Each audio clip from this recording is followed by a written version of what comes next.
All right. All right. So I am Koren Wise. I know quite a few of you in here, and so thank you for coming today. I hope that you'll share this with other people who might need the information if you get value out of it today. I am a CMMC lead assessor and a provisional instructor, and I'm also the CEO of Wise Technical Innovations here in Norfolk, Virginia. And we are a C3PAO actively conducting assessments on behalf of the CMMC program. And so we've been really busy lately, especially since November 10th, when the 48 CFR became final, and a lot of this became very real to everyone. And we'll talk about that today and some of our experiences as a C3PAO as we watch everyone coming forward, trying to seal the deal and make sure that they are eligible to win work in the near future. And so I'm going to try to assume that everyone in here is really new to a lot of this. And the reason that you came today is that number one, you're trying to understand what it's going to look like for you for the next year.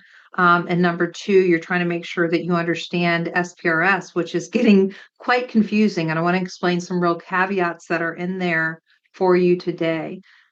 Before I get started, I just want to make sure that everyone can hear me, everyone can see me, and that everyone can see my screen okay. Is everybody okay with everything? See the full screen? Give me Yeah. a thumbs up.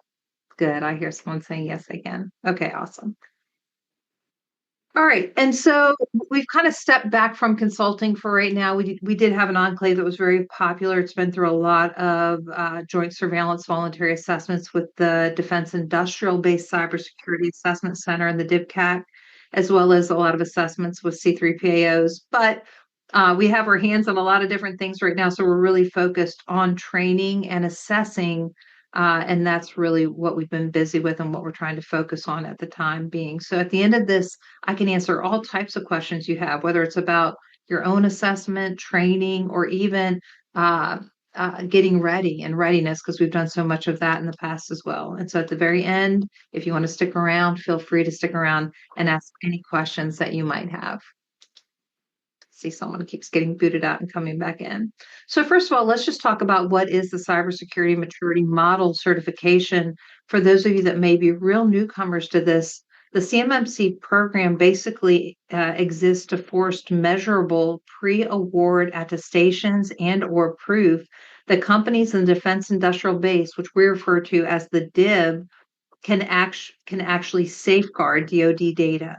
So the DoD deals with the DIB in order to get the things that they need, products, goods, services, really innovative inventions are brought to them by the defense industrial base, which are all the defense contractors out there that we think of on a day-to-day basis. Some of them very, very large and some of them very, very small as 1 to 2 people in the entire company.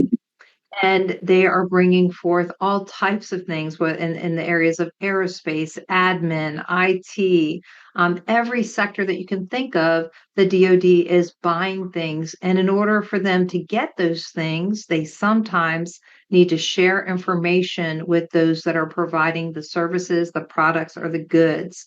And we call that information federal contract information or controlled unclassified information. That's the information we're going to focus on today.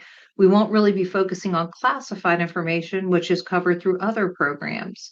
CMMC ensures sensitive, unclassified information is not bleeding out through contractors' networks and systems.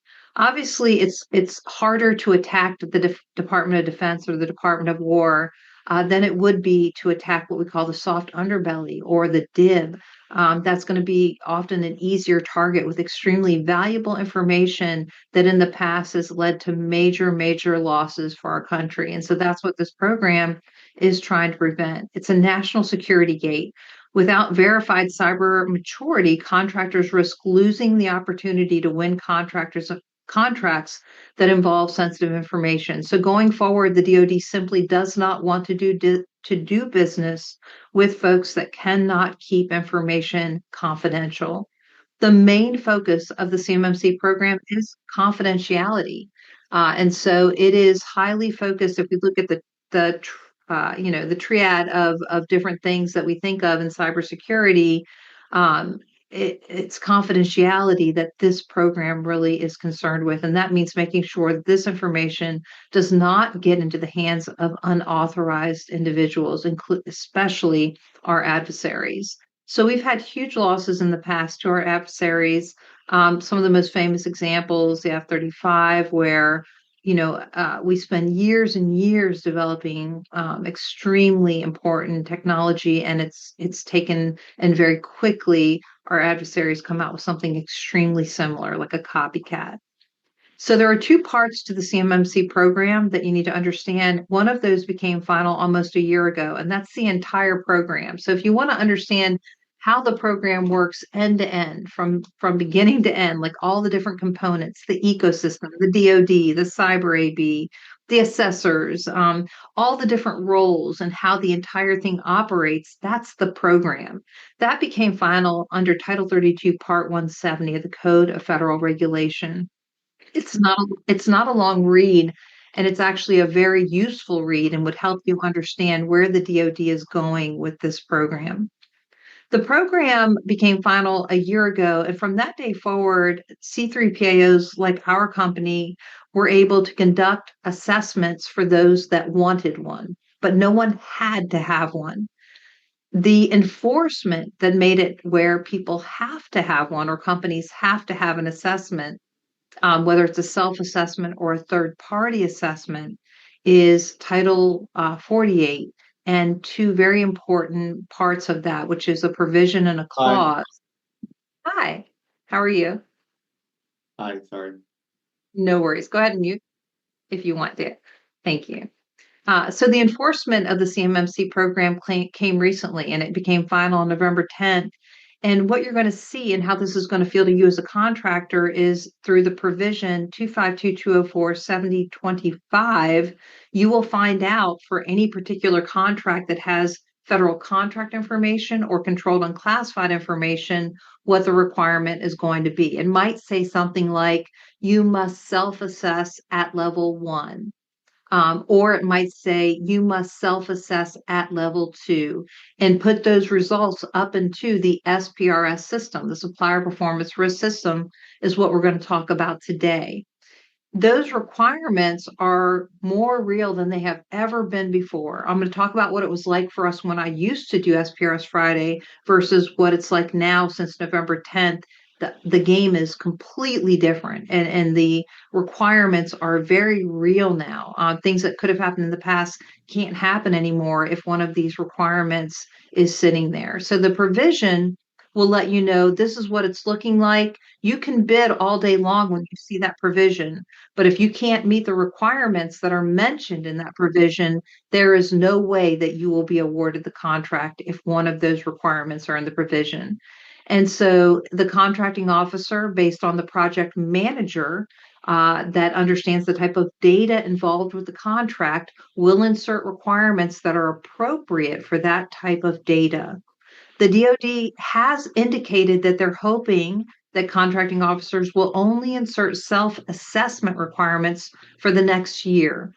Is that mandatory? No. You could actually see that there's a requirement in there that says not just that you have to self-assess, but that you must be assessed by a third party, which is a company like ours. The C3PAO has to come out and confirm that the score you're putting in the SPRS system that we're going to learn about today is in fact accurate. So that we're going to talk about the different requirements today that can show up in 252-204-7025. It's called a provision because it's going to show up during solicitation. And then 7021 enforces what's going to go on for the next, for the longevity of your contract, what your requirements are to keep up with those compliance requirements related to CMMC. So that was published November 10th. And so all parts of this program are final. That's the biggest thing that we want to get across today is that these provisions and clauses will start showing up and have already started showing up since November 10th. So this is what will show up in your contract saying whether or not you need to self-assess or be, for example, CMMC level 2 certified and get in contact with the C3PAO to get you certified if that is the requirement that's on the contract. Let's back up a little bit. There are 3 levels to CMMC: level 1, level 2, and level 3. At level 1, there are 15 requirements, and those requirements are defined in a clause called 52-204-21. That's a FAR clause. And if you get that requirement, it most likely means that the only type of sensitive data in the contract that you're going to be bidding on or that you're interested in is federal contract information, FCI. So this is what we use, this really basic, minimal set of rules and regulations and requirements. These are the things that we do for federal contract information. At a higher level, if you're bidding on something that has CUI, controlled and classified information, that is much more sensitive, and that will require the 110 requirements outlined in NIST SP 800-171 in order to protect that type of information. CMMC is a series of attestations or third-party confirmations that you are actually able to implement these 110 controls and fully protect the controlled and classified information. Now, how you do that and where you do that can vary. And does it mean that you can't use cloud service products or use an MSP or have many locations? No, it doesn't mean that at all. This program accounts for everything. And if you're using all of the above, it's not a problem as long as you are using services that are compliant with this program. So we're going to make sure you understand what that means as well. And then finally, at level 3, you're normally tapped on the shoulder like, hey, you are involved already in a contract that's looking like it's going to need level 3 because this is such sensitive information with this particular work. And so we're going to need you to get level 3. We don't do that as C3PAOs. We do not do those assessments. Only the Defense Industrial Base Cybersecurity Assessment Center, which is the DIBCAC. That's a branch of the DoD pretty much. They're the ones that do those level 3 assessments. Those assessments build on the level 2 assessment that was already done by a C3PAO. So you would have to first, master level 1, then master level 2, and then you would master level 3. That assessment would build on the level 2 assessment. So it's really important to understand.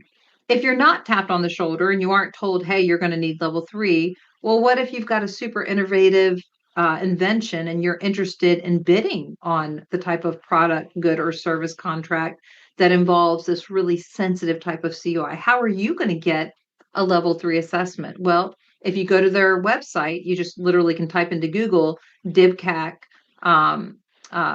website, and you'll see the DIBCAC website. And right there up front, it says, hey, if you think you're going to need a level 3 assessment, this is the process to try to get in line for that. So that would be something way advanced. We won't focus on that too much today, but if you have any questions about it, you're welcome to ask me. I can actually point you to that website. Federal contract information, let's talk about that first. This is go back to level 1. If you just have a level 1 requirement, yes, you will need to go into the SPRS system. And this is a change because when I taught this a year ago, there was nothing in there. Maybe it was about a year ago that it changed, but you couldn't go put in anything for level 1. There was no area for level 1, but now there is. There is a tab for level 1. If you have FCI, you have to go in and it's just a yes, no checkbox. Yes, we're doing these 15 things, or no, we are not doing these 15 things. There's no POAMs, and you're not even eligible to bid on contracts that have FCI unless you're doing all 15 things. So the order of operations would be, I know I want to bid on something. It's got federal contract information, which almost all contracts do. And that means I need to prove that I'm doing these 15 things on any system and network that is going to be housing that federal contract information. And any things where I'm sending it to, all of that stuff has to be playing nice with these 15 requirements. We'll see that area when we go into SPRS slides later on.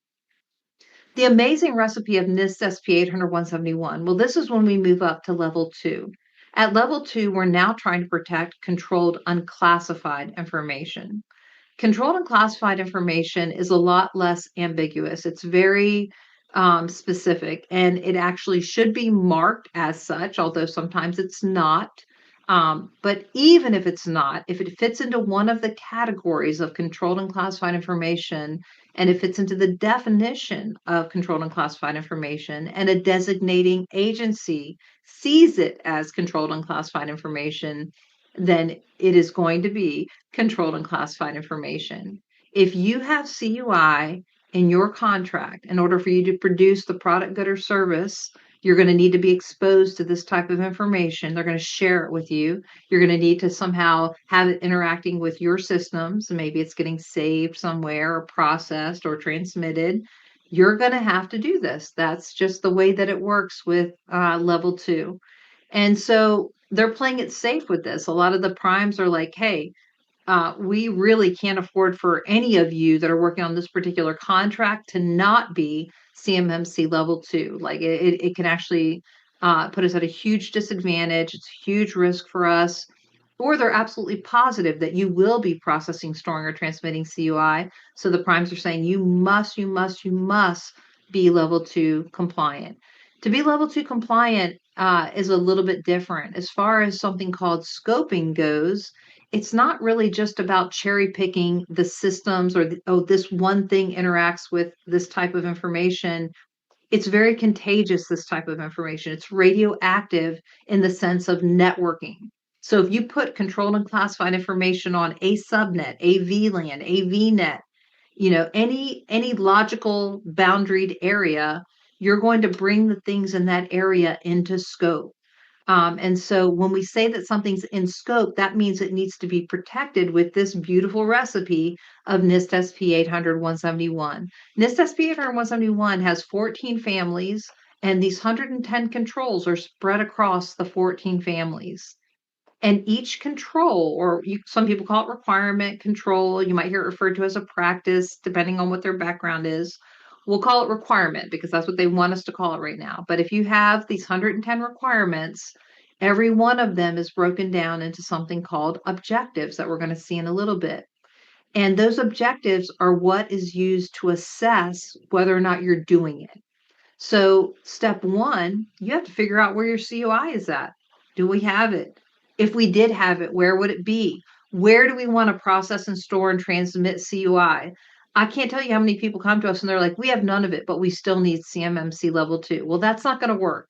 You need to theoretically talk about the system that is capable of processing, storing, and transmitting CUI, because once you win that contract, there is nowhere else ever that it's allowed to be until your next assessment. So you need to have every single way you're going to transmit it, every single way you're going to store it, every single way you're going to process it, every cloud you're going to put it into, every MSP who's going to touch it, all that stuff has to be covered in your assessment. If you think you can leave it out, you're going to find yourself in false claims land. So the second that you get assessed and you say, this is our assessment boundary, and the assessor comes in and they look at it and they say, you're good to go. And then later on, there's a breach in a totally different area and CUI is completely compromised outside of that boundary, you just lied to the DoD. You went and had an area assessed, and then you processed, stored, and transmitted CUI in areas that weren't assessed. So you have to understand how this all works. You need to figure out, it's your responsibility to decide where you're going to process, store, and transmit CUI, and where the logical boundaries are that are fencing it in and keeping it from going where you don't want it to be in scope. So if you don't want something to be in scope, you have to make it that way by following this recipe of NIST SP 800-171 and putting those boundaries in place. And there's both logical and physical boundaries, but that is an entire class. That is the CCP class. So we won't get too far into that. At level 1, you're trying to protect FCI. At level 2, you're trying to protect CUI. And at level 3, you're still trying to protect CUI, but it's really, really sensitive CUI. And that is normally going to be done by the DIBCAC, the Defense Industrial Based Cybersecurity Assessment Center. You can read more about those in these parts of Title 32, Part 170. Part 170.15 through Part 170.18 covers that information. This is a big change for everyone, this table right here. So in the past, if we had a client, and let's just say they were about to be awarded a contract with controlled and classified information, and this happened in the past 2 years. This company was about to be awarded a contract with controlled and classified information, And the contracting officer emailed him and said, "Hey, I must be mistaken, but I do not see an SPRS score up in the SPRS system. So we cannot award you this contract because anyone that we're going to give CUI to has to have a score up in the SPRS system." And this is in the past. So they were like, oh my God, we're about to win this $1 million, many $1 million contract. And they're saying we don't have this thing called an SPRS score up in the SPRS system. And they're like, what is that? And we're like, well, we have to do a full 80171 assessment to tell you what your score is. You want to put an accurate score up there. Whatever you do, don't put anything up there unless you're positive it's the correct score. And they're like, okay, just do that, do one of those for us. We'll pay you for it. So the SPRS score range we're going to learn today goes from -203 all the way up to 110. In this emergency situation 2 years ago, we do a gap assessment on the company. They get a -127, and they pop that up in the SPRS system, and they get awarded the contract. So that was then. That's not happening anymore. Take a look at the requirements here. Low SPRS scores are not going to cut it if these requirements are there in the contract. So if they're using CMMC requirements and you see that 252-204-7025 and it says you must self-assess, or it says you must have a third-party assessment, look at that low score. The lowest score that's acceptable is an 88. And that doesn't mean just because you're getting a C3PAO third-party assessment that you only need an 88 then, but if you're self-assessing, you can have something lower. You can't have something lower if you're self-assessing. These new rules are different. And if you're self-assessing, the lowest score is an 88. And if you put something on a POA&M, meaning it's eligible for a POA&M, a plan of action and milestone, because it's not being met right now, you do not get the points for it. We're going to see that in a minute. That's one of the biggest misunderstandings is people think they get points. That was just a rumor that was spread for a POA&M. A POA&M means we're not doing it. You don't get those points, and they are deducted from the 110. We're going to learn that as we do our scores today. So this is different. You can carry anything less than 110 for a maximum of 180 days if these requirements are in your contract. So if you have CMMC requirements in your contract, you cannot have less than 110 for more than 180 days. The other thing is that you're limited in what can actually be POAM'd. So there's 110 requirements, and it doesn't matter if you're self-assessing at level 2 or a C3PAO is doing your level 2 assessment. We're focused right now on those middle two columns. So let's talk about level 2 assessments. And the lowest score being -203, the highest score being 110. The minimum score to be eligible to win the work is 88. And you can only carry that 88 for 110 days, 180 days, and you've got to get it up to that 110. So you really are supposed to always be compliant under this new program. There's not a lot of wiggle room there like there used to be for low scores. The last thing you want to do is put a false score in there. The DoD is hot on everybody's tail with false claims cases right now. Every week there's something that we get related to false claims. And it's just insanity. You have so many people that just put scores up into the system we're going to learn about today that were not true, that were not done the way you're going to learn today. So the great part about coming to SPRS is you learn what it takes to get an accurate score when you come to SPRS Friday, and you can make sure you don't put an inaccurate score in there because that would be way worse. You'd much rather lose a contract opportunity than put a false score in there. I promise you, all day long. So those middle two columns are for CUI, and for CUI, if your contract that you're wanting to win has CUI, you're going to be looking at a self-assessment requirement for CMMC or a C3PAO third-party assessment requirement for CMMC. And the majority of contracts will eventually move to that third-party assessment. You can 100% bet on that. I'm not saying that because I'm a C3PAO. That's a fact. They've already told us the writing's on the wall that any category of CUI that's in the defense category, which is CTI, which all of us have as DoD contractors, or most of us have, is going to require a third-party assessment. If you're a type of contractor that never works with CUI, well, then you will only be dealing with that first row there. And it's a little bit different. The scoring is completely different. There's just 15 requirements in that particular FAR clause, and they're all worth just a point, and it's just yes or no. You don't really score yourself at level 1. You just say, yes, I'm doing all 15, or no, I'm not. But once you get to level 2, you score yourself. And the score is what we're going to learn about today. And then level 3 is that level where we're saying that the DIBCAC comes in on top of that level 2 and says, whoa, whoa, whoa, we need it to be even more secure than that because this CUI is so very sensitive and the program they're working on is so critical. Something like the Golden Dome would be in that category, those types of contracts. All right, between November 10th, 2025 and November 9th, 2028, if the CMMC clauses that became final on November 10th are in there, then you're going to be looking at a self-assessment requirement or a third-party assessment requirement. The self-assessment you do and the one I do as a third-party assessor really should be no different. And so you really want to learn how to do this assessment the same way I do it so that your score is accurate. And we're going to offer you, at the very end, we'll tell you how to get like deep training if you need it. But we're also going to teach you today how if you might be able to avoid, going to a whole class if you have a background and you understand what these controls mean. We're going to show you where all the information is at, and you may be able to properly self-assess all by yourself. But if that's not the case, we're going to show you where to get into the right people or the right training so you can properly self-assess.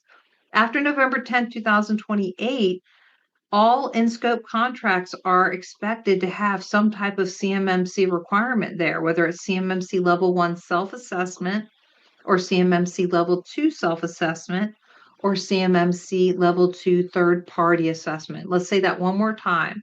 For all the DoD contractors, they're probably eventually going to be looking at a self-assessment at level 1 because they only have federal contract information in their contract and no CUI, or self-assessment at level 2 because they do have CUI, controlled and classified information, or a third-party assessment because they do have CUI and the contracting officer and the project manager for that data that's involved in that contract decided it requires a third-party assessment, which they're telling us is going to be most contracts eventually. That's where they want it to be.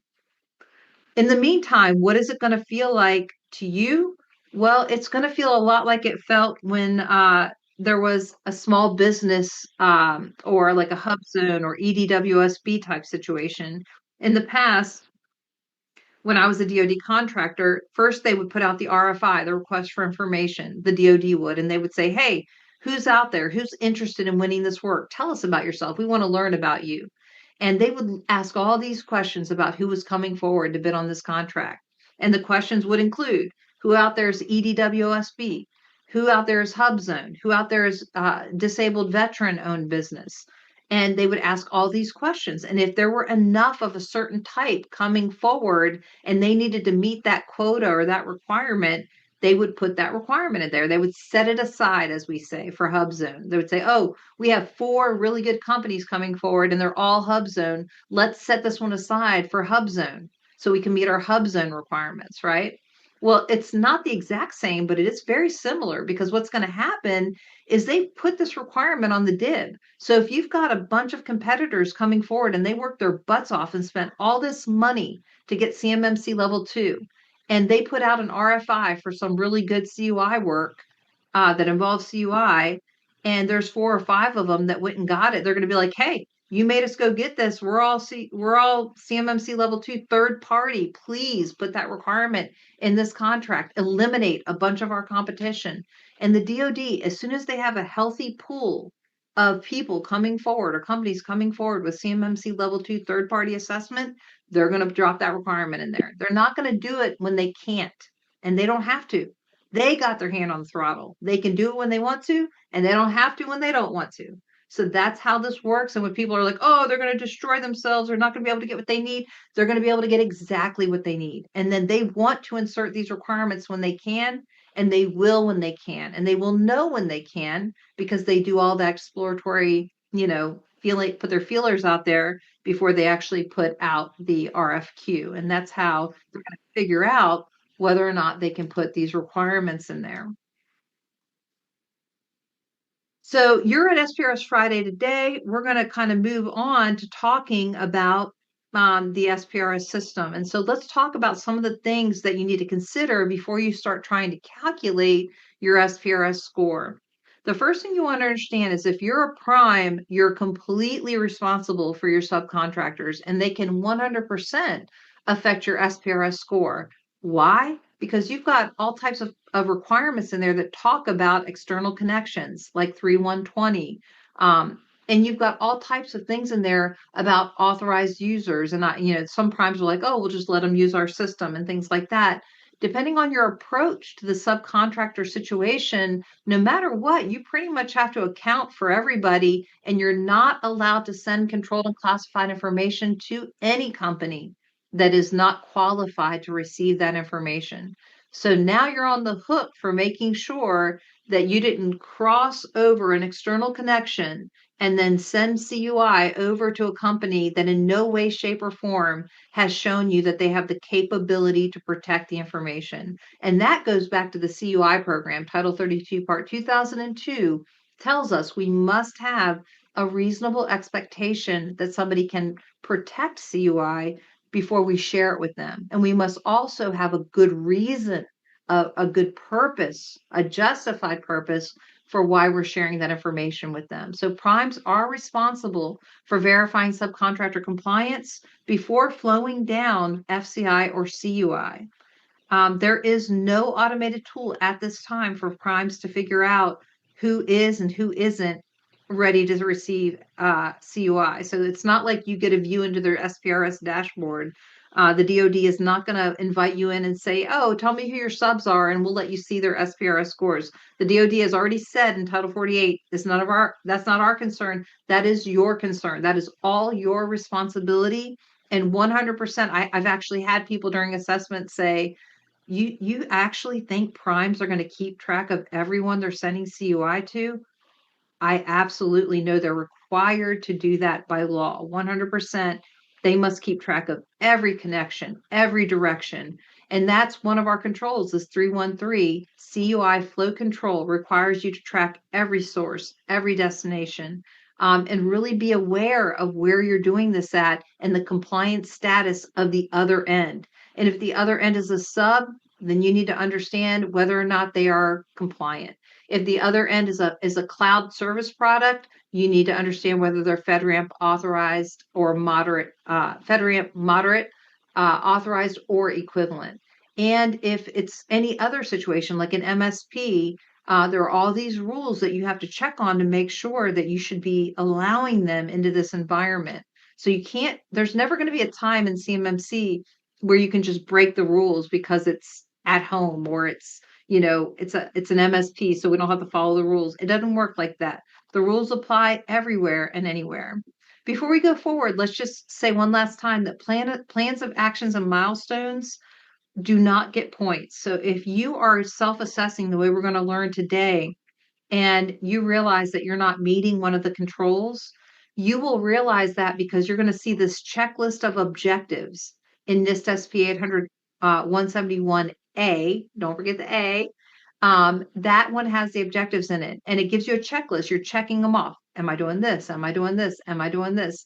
And if there's one objective that you're not doing, that entire requirement is what we call not met, and you don't get those points. Same thing for POA&Ms. If you're going through a requirement, and let's just say it has 3 objectives, and you're like, oof, we're doing 2 of those things, but we're not doing the 3rd thing.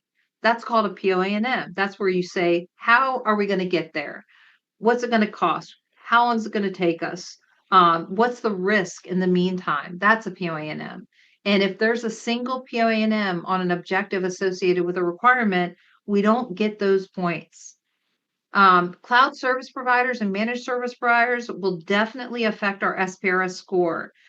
Our biggest problem in assessment right now, and it breaks my heart when it happens, we'll have a company come forward. They're super excited. We're excited. They're looking good. They're ready to go. There's nothing more exciting for us as a C3PAO to watch someone cross the finish line and get their certification.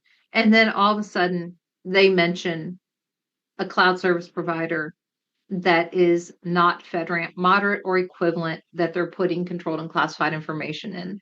Maybe they're backing it up. Maybe they're putting it into the SharePoint of this product. All types of reasons why they're doing it, but you cannot put controlled and classified information in anything that qualifies as a cloud service product unless it is FedRAMP moderate or equivalent. And if it is a managed service provider, that means they're not a cloud service provider. They don't have that model of, they're not like software as a service. They're not platform as a service. They're not infrastructure as a service. They're more sharing responsibility with you and taking care of things for you. Maybe they're checking your logs and hosting your SIM and helping you with security protection data and security functions, but they're not interacting with your CUI and their systems. That would be more of an MSP situation, but even so, you got to make sure that doesn't cause you to fall out of compliance. You don't get to stop following the rules just because it's an MSP. They got to make sure they follow the rules that apply to them in the way that they're interacting with your environment. They may not need to be FedRAMP or FedRAMP moderate equivalent, but they will need to follow the CMMC rules to the extent that they're affecting and interacting with your environment. It'll come into high scrutiny during your assessment, and they can really end it for you if they're not following the rules. In this table, I want you to understand the assessments that are happening right now, and this is very confusing, and this is a new part of SPRS Friday. The self-assessments is super confusing. This is the old part of self-assessments. In that first column, we see 7012 and 7019. I shouldn't say old and present. We still have 7012 and 7019. 7012 is a very important clause that tells you must protect controlled and classified information using this SP 800-171. And it says a lot of other really important things that we won't get into today, like incident reporting, cloud service providers must be FedRAMP moderate or equivalent. You must, allow the DoD access if there's been a breach. All these really, really critical things are in 7012. And if you looked right now in your contracts, most of you have 7012 as a clause. You most likely also have 7019. This is the older self-assessment clause, and it's still going to be there, right? It didn't just go away. It's still there. And that is, you still do the assessment the way we're going to learn today, but it's the older part of the SPRS system. That area is still over there. So right now, if you do a self-assessment and you try to go straight to the CMMC section, this big thing pops up and it says, whoa, whoa, whoa, don't come over here yet. Do you have 7019 in your contract? And if you do, you need to divert yourself over to that part of the SPRS system and first enter the results of your self-assessment there. And then when you get done, come over here and do the same thing. So you got to do it twice. It's crazy. It's confusing, but it is the way it is right now. So if you have 7019, you still need to figure out you need to make sure that you fill out that part of SPRS in the SPRS system. If you're getting the newer CMMC clauses, like 7021, there's going to be also another section that you're going to enter that same result into that other section. And this is where we're going to have to do a full assessment, either a self-assessment every 3 years or get a third-party assessment every 3 years. And in between, every single year on the dot, we need to go in there and say, I do swear my score is still this. I do swear my score is still this. I do affirm is the word. My score is still this. That's the new CMMC program. There's these 3-year intervals, and whether you're self-assessing or whether you are getting a third-party assessment, an assessment must take place on those every 3-year intervals for CUI, for controlled and classified information, and for level 2. And every year you got to go in there and say, I affirm that the score is accurate and true.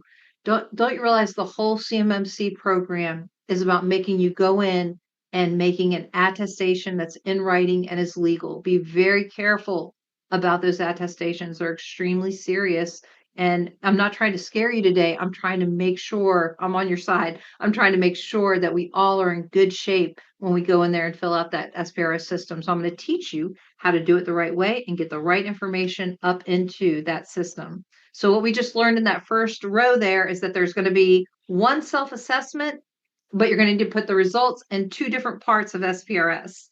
And then we have the DIPCAC. They can still call you any day they want and ask you to come take a look. If you have 7019 and 7020, that is the clauses, the provision and the clause that says you must put the self-assessment results up in the SPRS system, and you must let the DIPCAC come in and do an assessment if they want to. And that still holds true even during the CMMC program. Even though you can go pay for a third-party assessment from a C3PAO like us, they still have the right to come and do an assessment if they want to. Is it common? No. But can they? Yes. Are we seeing more of those? Yes. And then finally, the C3PAO assessments are going to be the most common level 2 assessment requirement. So as this year goes on and we get into the next year, you're going to see a lot more contracts that require that third-party assessment. And so if you think you're going to need that, you want to get in line and get ready for that as soon as possible. And you would precede that with an accurate self-assessment, and then you'd move on to going and finding a C3PAO and having them do a confirmation and a true third-party assessment. There are 42 5-pointers in NIST SP 800-171, 14 3-pointers, 52 1-pointers, and there are 2 weird controls that have partial credit. They're actually 5-pointers, but they're these weird controls where it's not an all or none situation. With all of the other ones, whether it's a 5-pointer, a 3-pointer, or a 1-pointer, it's like a high, medium, low. That's the way you want to think of it. That for a control that's a 5-pointer, that means the DoD said, hey, if they don't do this one, it could mean a widespread major issue, lead to major vulnerability across the entire enterprise. They saw it as directly impactful. And it goes down from there to the 3-pointer and the 1-pointer. So high, medium, low. And that is not reflective of the number of objectives that a requirement has. So if a requirement there's one of them that has like 15 objectives, it's still, it doesn't matter if you miss one of those 15 objectives, whatever the point value is for that requirement, if you miss just one objective, you get no credit, you lose all the points. That's either going to be you lose 1 point if it's a 1-pointer, you lose 3 points if it's a 3-pointer, and you lose 5 points if it's a 5-pointer. So let's go in right now and take a look at how that plays out. So I'm going to show you a spreadsheet of all the controls. And every control, there's 110 of them. So if we go down the spreadsheet and we looked at it, we see there's 110 rows. Let me just delete that. This was just an example that I was doing previously. Actually, I'll keep that there. That's a good example. All right, so you always start with 110. So the first control is called AC 3.1.1, and I'm going to take you in a second and show you that particular requirement.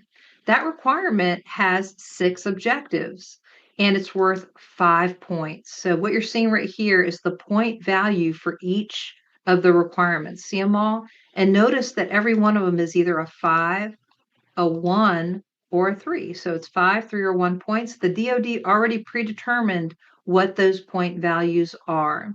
And so if we took this column C and we added up every 5 and every 3 and every 1 in that entire thing, it would equal 313 points total. So that's what all the 5s and all the 3s and all the 1s equal total is a 313 point spread. So if you did absolutely nothing and you started with 110 and you lost every 5-pointer, every 3-pointer, every 1-pointer, you'd end up with a negative 203. That's what 110 minus 313 equals.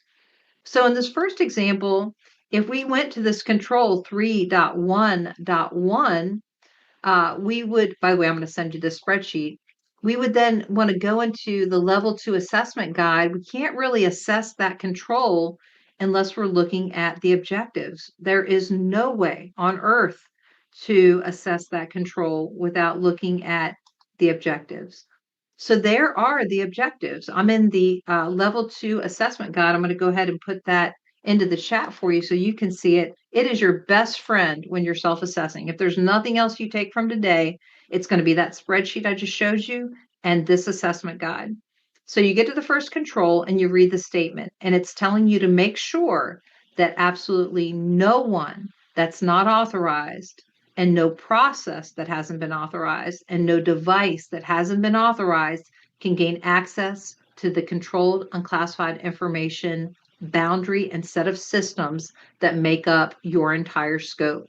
So you draw that line around it, you figure out where it's at, and it can be disjointed. Like there could be a part of it that's on-prem, a part of it that could be up in the cloud. You could have different locations. We're not saying that that can't be the case, but proper network design and architecture will lead to boundaries around each area, and between each area will be external connections. There's a way that the controls operate in these boundaried environments, what we call the covered space. And then the second you get to the edge of that space and the data transverses out to the external world, the most dangerous network in the world, the internet, or any other dangerous space that's not compliant, you have to do other things. The controls specifically say, oh, this is what you do the second that the data is going out here. And it's encryption. Most of the time, it's a certain very specific level of encryption that has to occur between spaces that are not covered and safe and part of your compliant environment. And so this is a very special design. And this particular control is saying no one can get access to that environment without being authorized. So for us as assessors, we go through this checklist and we're like, all right, show us your list of authorized users. Where are they? How do you know who they are? And then we say the same thing about processes acting on behalf of authorized users, and the same thing about the devices in the environment. If I go into your Entra, for example, and I point to a device and I'm like, what is that one? That one's named a bit differently. What is that one? And you're like, I have no idea what that is. Sorry, you just missed that objective. You don't even know what's in your environment. You don't even understand your own environment. You have not identified the devices that should be in there. And so that's a big problem. And whereas the right answer when I come to assess you and I say, what is that device right there? It's named differently. I don't understand. Can you tell me more about that? It's named quite differently than all the other devices. And you're like, you know what? Let me look at my asset inventory. And you pull up this inventory and you're like, yep, we've got it right here. That device came on board on this day. It's used for this. It's named this. And I can see when it was authorized as well. And I'm like, awesome. You are definitely controlling this environment. You're meeting that control. And same thing with users and processes and things like that. And then on D, E, and F, we're more interested in the process, like how do you authorize a user? How do you authorize a device? What has to happen and what's preventing a vendor from just coming in here and popping their device on your network and gaining access to the entire environment with a completely unauthorized system, or someone from war driving out in the parking lot and just gaining access to this wireless environment. How do you authorize systems into the environment, and what has to happen before the administrator says, all right, I created a user account and gave the person their account and now they have access to the system? Teach us about the process, show us how it's done consistently and how you protect this environment from unauthorized access. That's what this little list, that control out of the 110 is a big tall order. It's a lot more than meets the eye. And so this is why self-assessing can be difficult. And this is why the CMMC marketplace, the Cyber AB's marketplace, can be very important, because that's where you find if I just did that lesson with you and you're like, oh my God, what is she talking about? Well, that means you can't self-assess yourself. You're going to need an expert. You're going to need a CCP or a CCA. You're going to need somebody in this marketplace who has been trained on all of these controls and knows exactly what this means. But this manual here does a lot to help you. It says, hey, in order to meet these controls, you might have, not that you have to have all these things, but an access control policy or these types of things would have the information that an assessor was looking for. And these are the folks who you would interview to find out more about the processes involved with this. And these are the tests you might run in order to prove that it's working. As you go on for this one control, it explains the entire control to you. And it goes on to further discussion, examples, and even potential assessment considerations. This is why I say the level 2 assessment guide is really your friend. Now that we know what these objectives are, let's just say that we look at all 6 and we're like, yeah, we're doing all of that perfectly. 100% nailed it. Then when we come back to here, you get to keep those 5 points. You're still at 110 when you get down to the next control. The next control may not have 6 objectives. If we went back to this and went to the next control, which is 312, it has 2 objectives. Those objectives have nothing to do with the point value. The point value for this was written on the wall by the DoD. It's worth a weight of 5. That means it's a high. Remember, 5, 3, or 1. They view this as a very serious control. You must meet both objectives. If you are meeting both objectives, you get to keep your 110. You still haven't lost any points yet. Get to the next one, 313. It's worth a weight of 1. And when we look at that one, it actually has quite a few objectives. Look at that. Oh, sorry. Let me move on. They put these in a weird order. I won't get into that right now. But there we go. There's 313, and it has 5 objectives, even though it's only worth a weight of 1. If you're doing all 5 objectives, then you get to keep that 1 point. But if you're missing even one of them, let's just say we're missing objective C, we're not doing it. And if you look at that one, it's a tall order because C is asking you to know every source and every destination of where CUI is coming from and going to. I see your questions in the chat. Don't worry, I'm going to answer those at the end. And so let's just say you're not doing C. Well, that means that you have to subtract 1 point. That's why it's in red. And now your score is at 109. So what I want you to take away from this is that you must have the level 2 assessment guide or NIST SP 800-171A. That assessment guide that I was looking at has NIST SP 800-171A objectives in it. You have to be meeting all of the objectives for a requirement to keep the whole 5 points, the whole 3 points, or the whole 1 point. You're always going to lose 5, 3, or 1 points if you're not doing even a single objective in the list of objectives under a requirement. There's only 2 instances of partial credit, and I won't get into those today.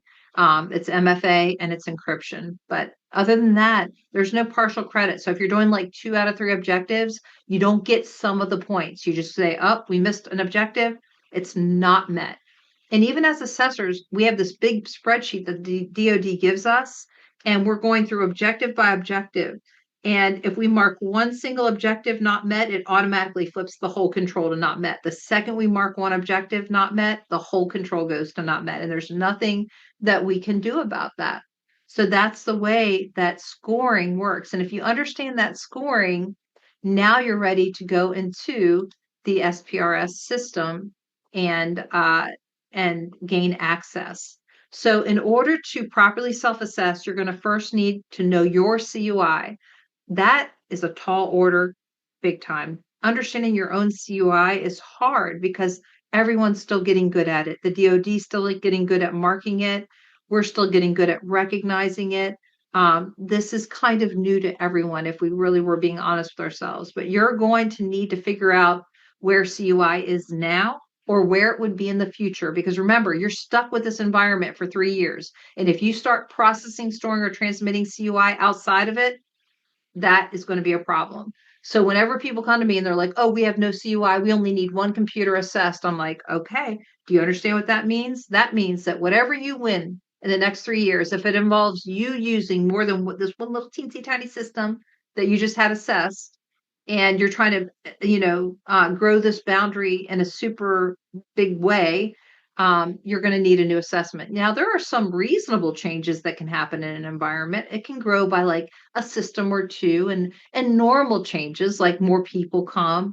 But if you start using new technologies and the DoD is actually, I shouldn't even talk about this because they're the ones that are telling us the types of changes that would require a new assessment. But you can't try to play the game of we barely need anything assessed because we don't have CUI, and then try to use very dynamic different cloud solutions and MSPs and things like that later on that were never part of your assessment. So figure out what you want your world to be like for the next few years. Make sure it fits inside the definition of what the DoD says is considered a minor change if you want to add systems or users and things like that, and then get that assessed. You want to have an accurate asset inventory at the time of assessment. An accurate network diagram shows how everything's interconnected, and you cannot leave out cloud service providers, MSPs, like show your connections to all these things. We need to understand it. And your CUI flow diagram. I literally have people in assessment say, do you really expect us to know everywhere the CUI is coming and going from? Yeah, that is absolutely required during your assessment. You cannot not know. That's a double negative. You may not know where your CUI is at. If you don't know where your CUI is at, you don't know where it's coming from or going to, there's going to be all types of controls that you're going to have trouble with during the assessment. You have to, the whole assessment is about you understanding your environment and preventing unauthorized access. That it boils down to those things, and then being able to monitor your own environment, and then assuming that everyone is dangerous and a threat to that environment. I mean, that really does sum up 800-171. The DoD assessment methodology is what we just covered. It's that scoring that I just taught you, and the fact that objectives must be used to figure out whether or not one of the 110 controls are met or not met. If you're not looking at the objectives, there's no way to do a self-assessment. You'll use the level 2 assessment guide to do that. Once you've done all that, and here comes the fast part, and we're almost done, you're going to go in to the SPRS system. You can see the link to the SPRS system here, and I will send you that link in email. You're going to go to the SPRS system, and it's going to immediately redirect you to the PIEE login. That's the Procurement Integrated Enterprise Environment, which is where the SPRS system is housed. So you see it over there on the left right there. You're going to click that, and you're going to register as a vendor. So a vendor is what we are as DoD contractors. I always say we because I'm also a DoD contractor, not actively right now, but we're awarded on GSA hacks. And I've been through all of this myself that all of you are having to go through. And I'll continue to do it just in case I ever want to continue to do that type of work. You're going to click register up in the top right corner of the PIEE system. And you're going to choose the type of login you're going to be using, whether it's user ID and password, or you want to use, your certificate on a card. That's acceptable as well. You got to choose one of these methods, and it's going to be like any other login that you've ever created. You're going to do security questions and answer them. You're going to fill out personal information about yourself. One login per person, just like anything else in life. You cannot share a login. So this is for you, one person, and there are 2 different roles that we're going to talk about. So you have to have a contract administrator. Sorry about the overlap there. I didn't see that, but you have to have a contract administrator first to get into SPRS. There are a few other things that SPRS does for a contractor, not just what we're covering today. So somebody in your company may already be a contract administrator. If they are, when you go through this process, they're going to get alerted and they're going to be asked to approve this new role that you're activating to try to get into the SPRS system. If you don't have one, then when you get to this screen right here, you need to select PIEE on the left and Contract Administrator on the right. You're going to go down to Group Lookup down at the bottom, and your cage code is going to pop up. You want to choose that highest level cage code, and then you're going to create a Contract Administrator. If you do not already have one, you're not going to be able to move through the processes that we're talking about without one. If you run into any trouble, I'm going to put this email in the chat for you right now. I used this email so much during my SPRS journeys, and they're always helpful. I'm always surprised at how fast they respond. Let me make sure.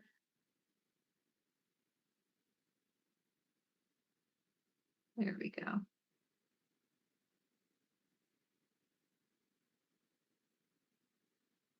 Yeah. And so this is DIS's email. So let's just say you run into trouble, like your cage code doesn't pop up. That could be because your SAM.gov is not correct. It's not active. If SAM.gov is not correct, this process is not going to work. So that's got to be all straightened out first. Make sure your SAM.gov is active. But I remember I hit group lookup and it did not come up at first. I emailed the email address I put in the chat, and then they did something and they're like, try again. And I tried and my cage code popped right up. So you're going to go ahead and activate that contract administrator role right there.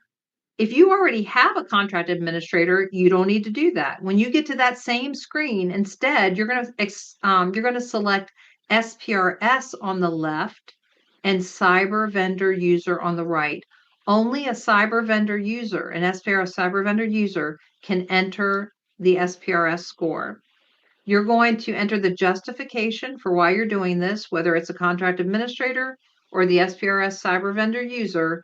Just say, I'm trying, whatever it is you're trying to do, which in this case is enter your SPRS score. Just be honest about it here. Submit your one-time password, which is multi-factor, and you'll be done. Now, if you're a one-person company and you're the contract administrator, you're going to go ahead and add the additional role of the SPRS cyber vendor user.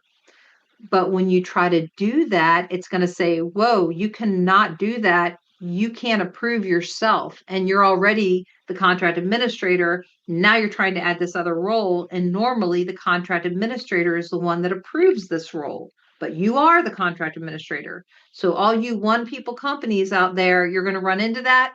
You're going to need that email address that I just put in the chat. You're going to email them and say, I'm a one person company.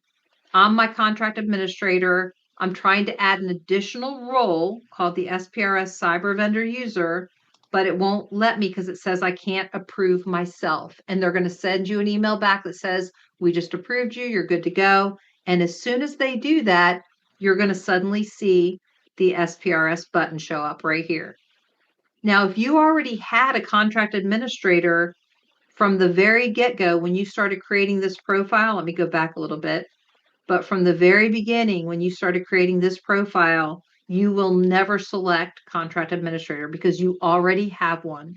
You go straight to this, selecting SPRS on the left, and you'll select the SPRS cyber vendor user on the right. This is the screen that matters, and selecting that cage code at the bottom matters. All right, so once you've gained access, you're going to see that SPRS button, and you're going to actually be able to gain access to the SPRS system. I'm going to pop over there for just a minute into the DoD-CIO website and show you what that looks like. But remember, for those of you that still have 7019, you are not going to go straight to the CMMC tabs. You need to go enter the results of your self-assessment. Let's say that you got a 95, okay? You're going to come here. We're going to see it in just a second. And you're going to get to that place where you can enter it. And it's very anticlimactic. People think you upload stuff. Well, you don't upload anything. You have we didn't get into this, but you have an SSP, a system security plan. You have policies, procedures, evidence, proof of all those 110 controls and the 320 objectives, but none of it gets uploaded here. You hold on to that. You keep it very, very safe because someone could come asking for it at any time. But all you put here is the day that assessment ended, your score, whether you did an enterprise or enclave assessment. Enterprise means there's not really any choking back into a smaller area. Instead, it's like the whole manufacturing environment. Or if you are someone that built your whole infrastructure up in the cloud, that might be an enclave in the cloud. And it's all cloud. That's an example of an enclave. You could also have an enclave in your building, like a little section of the building where people badge in and there's a VLAN or a network or a subnet back there, and that's the only area that has CUI.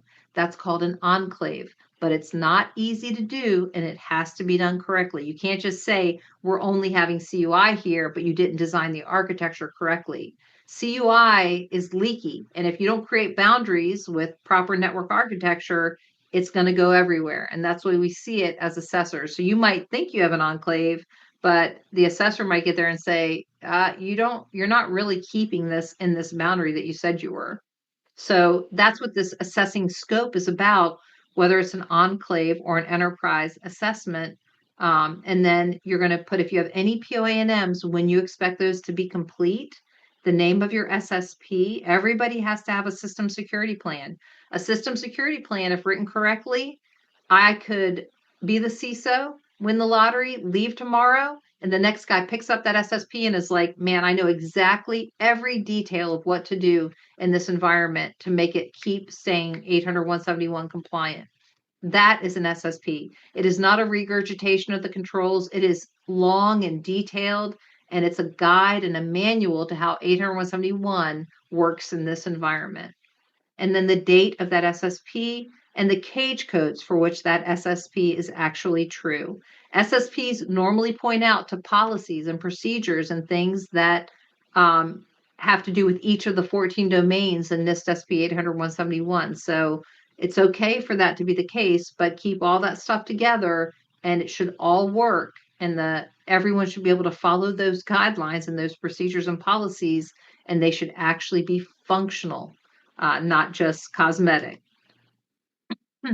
All right, in a second, I'm going to go out to the DoD CIO website. But before I do, I know this is a lot of information, and it actually takes us 40 hours to teach assessment.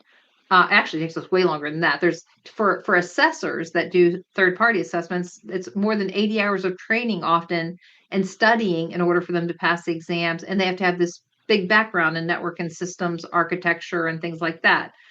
So it's a tall order to properly self-assess.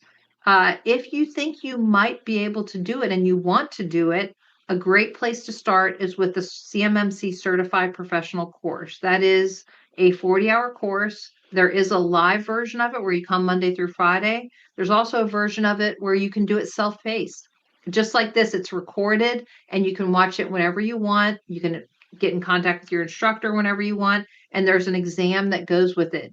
This class has become wildly popular with the DIB because they've realized it is the ticket to properly self-assessing. So if that is something you're interested in, go to WTI.us and you can reach out to us to ask questions about that. All right, in ending the class, I want to go out and show you the DoD CIO website. And one of the best job aids that they've put out there lately is this. Under CMMC, you go to resources and you've got your SPRS guide here. Now, when you're looking at this job aid, this is where I left off. So when you click that SPRS button that I showed you a minute ago, you're going to click on that cyber reports button on the left. You must click on that to get to the place where you can actually enter the results of self-assessments. So you're going to click on cyber reports and it's going to show your cage codes. And then you're going to run the cyber report to enter information. And normally people select their highest level cage code there, and that's what you see them doing here. As we go down, we get to see what the SPRS system actually looks like. And look at these tabs across the top. That's what I want you to focus on. I'm going to just kind of use my trailing pen here. This is the tab. If you have 7019, you must enter your self-assessment results there first. Once you start having the 252204 7021 clause, you enter them here as well. And as a matter of fact, everybody's going in here now and they're entering their CMMC level 1 self-assessment results here and their level 2 self-assessment results here. See this finger right there? They're clicking to create a new level 1 self-assessment. When they do that, they get this screen, the date of the level 1 self-assessment. They have to look, it tells you, go right out here to 52-204-21. That's where you're going to find the 15 requirements. And it asks you yes or no. There's no like POA&Ms here. It's just yes or no, we are or are not. And then you go down here to your affirmation, and that's the level 1 self-assessment for CMMC. Kind of crazy how simple that is. You get sent an email, and it's a very serious thing when you affirm that. It's a legal attestation. So you continue to the affirmation, you give your email, and then you're done and it goes in here. And you can do that for each of your cage codes. You can break it up as needed. And then we can see there's this other tab here just sitting there, and that tab is going to be quite different. So if you're doing level 2 self-assessment and you have 252, 204, 7019, first you enter the results there. And that was what that last slide that I showed you with the blanks, that's what that was about, this one here. So that's what this tab looks like. But when you go to the CMMC tab and you look at this one, watch this thing. This is kind of crazy. So you click on that you're ready to do a CMMC level 2 self-assessment, kind of enter, you enter this basic information. And I'm going to kind of move through this a little bit. So we're focused on this tab right here. You pick the right cage code that you're doing it for, or cage codes. Yes, sometimes an SSP is true for more than one cage code, and that's okay. I'm going to move down and take a look at that level 2 self-assessment. So once you start one for CMMC, it's going to go down through every single one of the 110 requirements. It gives you the entire control.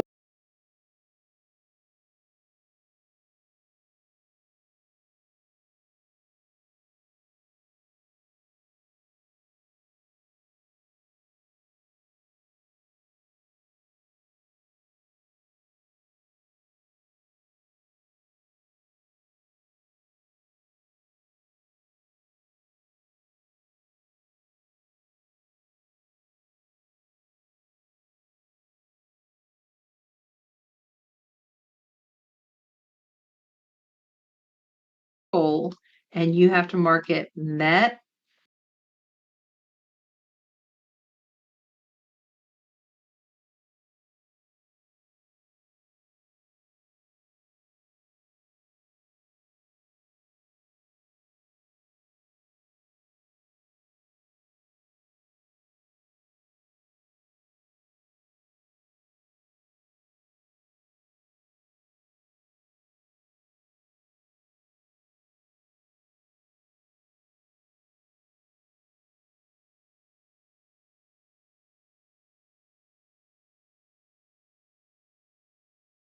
That something is not applicable.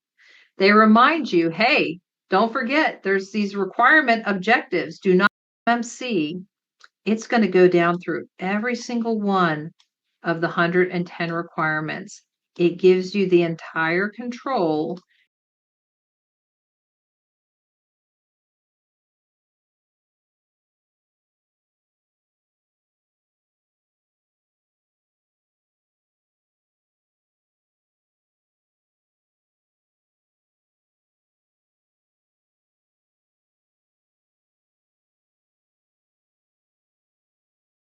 That something is not applicable. They remind you, hey, don't forget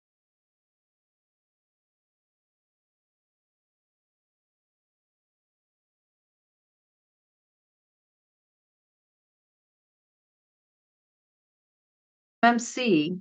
It's going to go down through every single one of the 110 requirements. It gives you the entire control, and you have to mark it met, not met, or NA. I would not mark something NA very freely. It's very rare that something is not applicable. They remind you, hey, don't forget there's these requirement objectives. Do not go marking this met until you've looked at these objectives, which are the objectives that I just showed you in the level 2 assessment guide. And it takes you through every single domain. This first domain here has 22 controls in it. And this one has 3 controls in it. And this one has like 9 controls, or I can't remember exactly how many, but in total, you end up with the 110 controls and 320 objectives. And it's just kind of showing this person moving through their self-assessment. And then when you're done, you save it. And you can put Enclave or Enterprise just like the other one.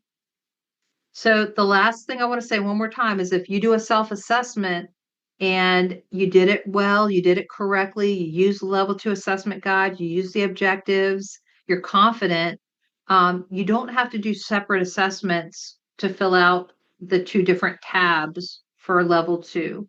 And so let me go back and just remind you that there's a weird thing going on right now where we still have our 7019 clause in our contracts, and our self-assessment results go there for that one.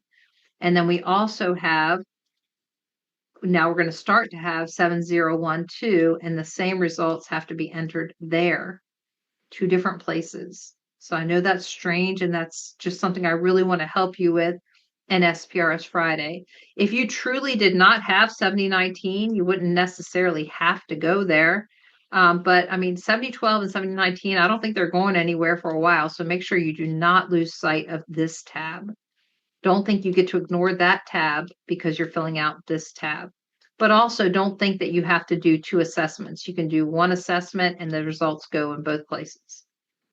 But you do have to do those assessments every 3 years, and you need to come in here to affirm your results every year. So every year you're going to come back in here. Once you finish that assessment, you're going to come back in each year and do an affirmation.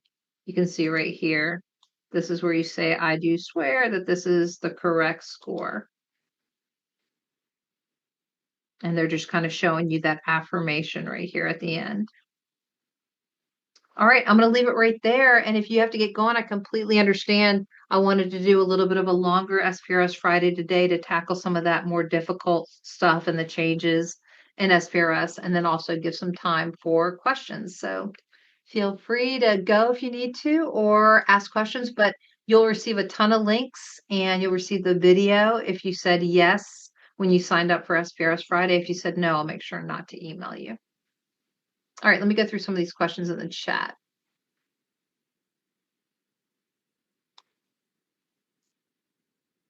Yeah, the list of significant changes. I think they're going to put that right in the FAQ if they haven't already. Good point. Since the FedRAMP mod requirement is in 7012 and not 80171, can a C3PAO fail an OSC for using a non-FedRAMP CSP? We can't move forward. Great question, Orion. We can't even get out of phase one, so we can't get our form up into the EMAS system if any of them are not at least FedRAMP moderate equivalent or authorized, because there's a phase gate there in our first spreadsheet, Orion, that makes us check every single one and check its status. And if we find out that one's not, it won't accept or let us go forward. Does that make sense? So they wouldn't be able to get to the actual assessment. They'd be turned away in phase one.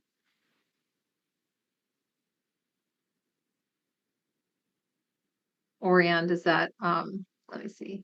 I think, am I saying your name right? I follow a lot of your really, really good posts. Sorry, yeah, on it's LinkedIn. yeah. The way I've just been looking really deep to see where in the 110 controls it would be a requirement under 800-171, and looking at the assessment scope as being limited to only what's in the 110 controls or requirements out of the 800-171. So that FedRAMP piece isn't in there anywhere, and there isn't even really a good one that requires you to assess your suppliers or your vendors or your subcontractors. And so I was just thinking, how someone might argue and try to get out of the requirement for a FedRAMP moderate CSP just to get their assessment done, knowing that down the road they're going to have to switch. Yes, very good question. So I'm going to go back a little bit and tell you that it was interesting. This is such a great question because during joint surveillance voluntary assessments, this was a time where we weren't able to do assessments as C3PAOs without the DIBCAC. So they were babysitting us and they were like riding along with us. And it was really their assessment still, right? And whenever we did a JSVA assessment with the DIBCAC, we would do the 800-171 portion of the 110 controls and the 320 objectives.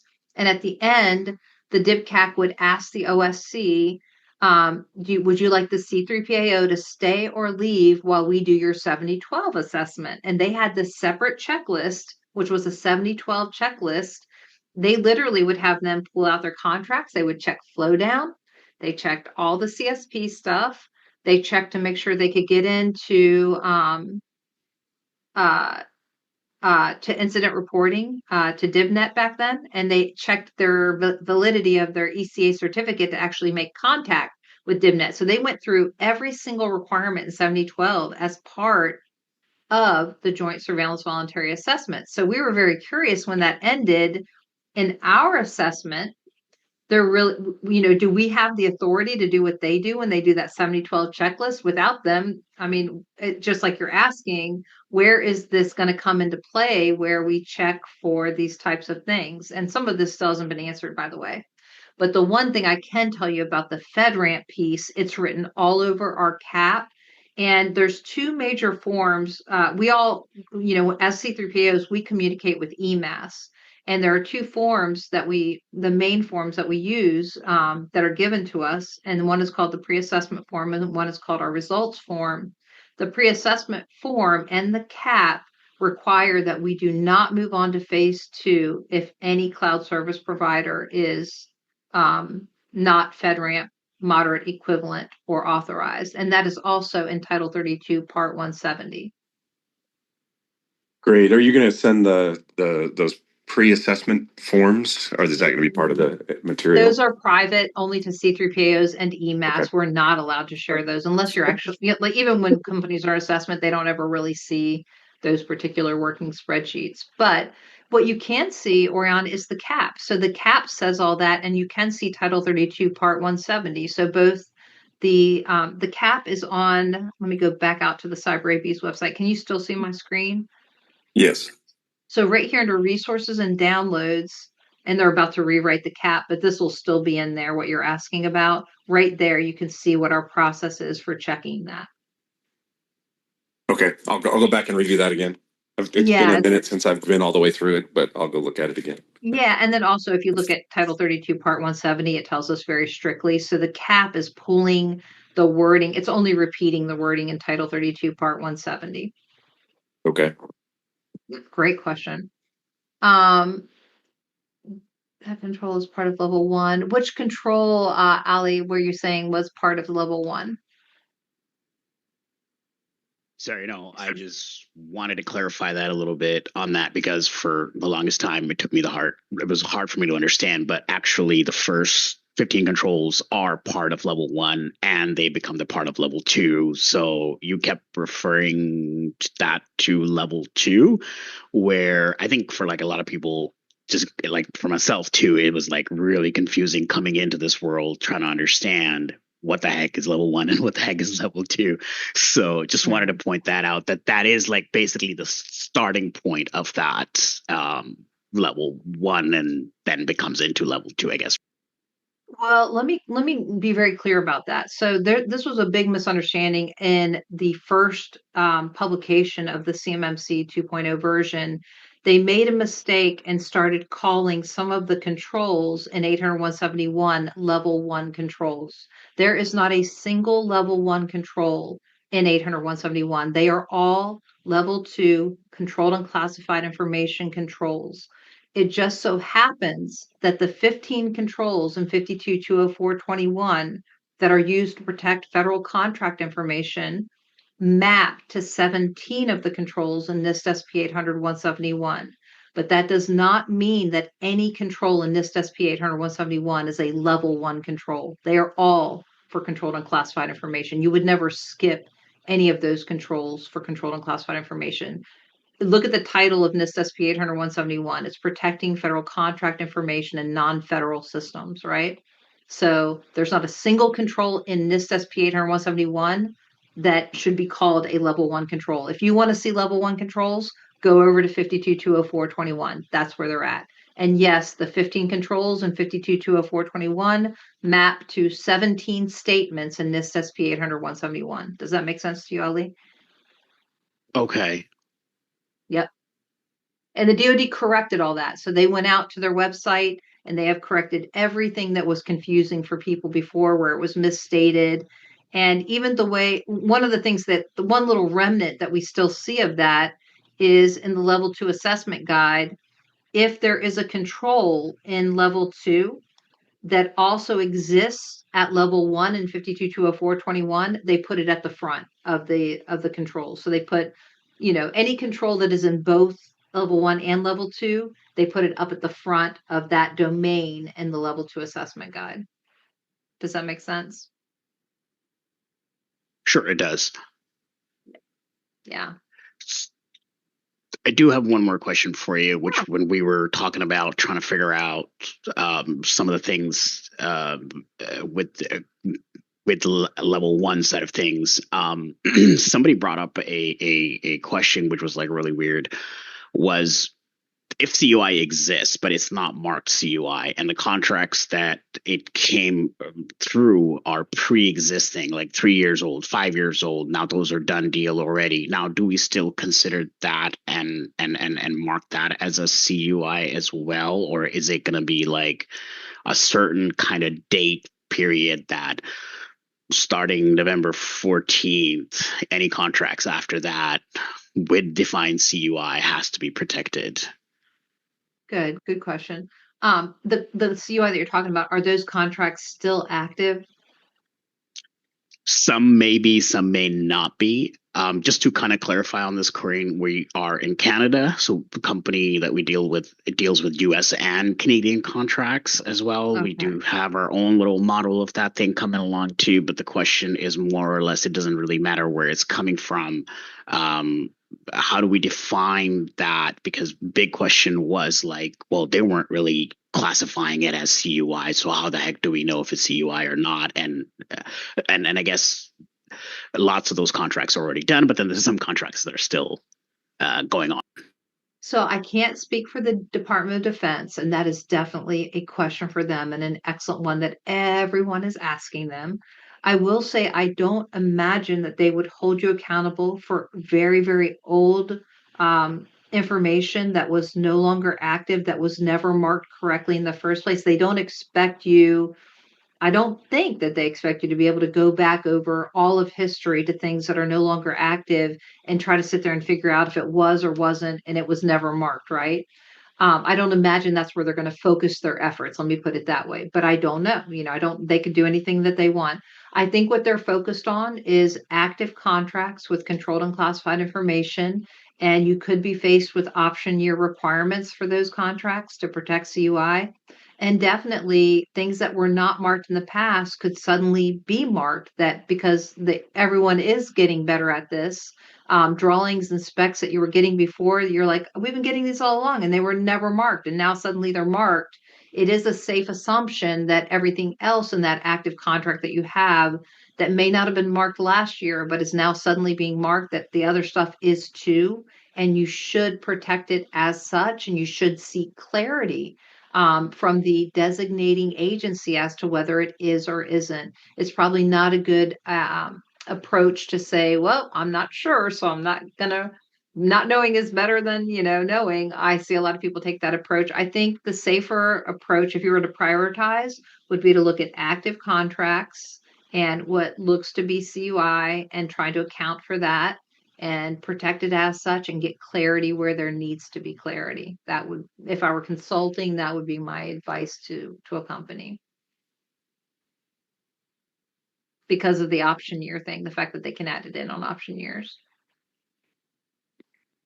I have a question about, when I'm going in to do the CMMC assessment, self-assessment, I know if, an objective, you're doing it, but maybe you haven't gathered the evidence screenshot. I mean, it's valid to say you're doing it, correct? Right. So let me tell you what our perspective is when we come in. Let's say that you're doing that and then you're ready for a CMMC level 2 assessment. Mm-hmm. For any given control, let's just say we look at that first control that we were doing as an example today, and you're like, we have a good inventory of all of our users' devices and processes, and we have a very strict authorization process for all 3 of those things. The evidence, depending on the objective, is going to often be a document, or it's going to be a configuration, a screen share, a screen capture, every once in a while, it could be a test. Like if you say, we're prompted for MFA every time that we try to access something over the network, that might be something we want to see in real time, like watch that, right? But otherwise, you should map evidence as you get closer and closer to your assessment. You do want to put that evidence on a tray for the assessors. We call it serving it up, right? If Right. you send them on a wild goose chase, and that's going to make the assessment much more difficult. It could also make you get stuck in phase one. So the assessors during phase one, it is required that they feel that you have enough evidence for all the controls, right? And even if you're doing it all, but there's no evidence, then they're going to say, doesn't look like your assessment ready. They don't want you to go into something that you don't have a good chance of passing.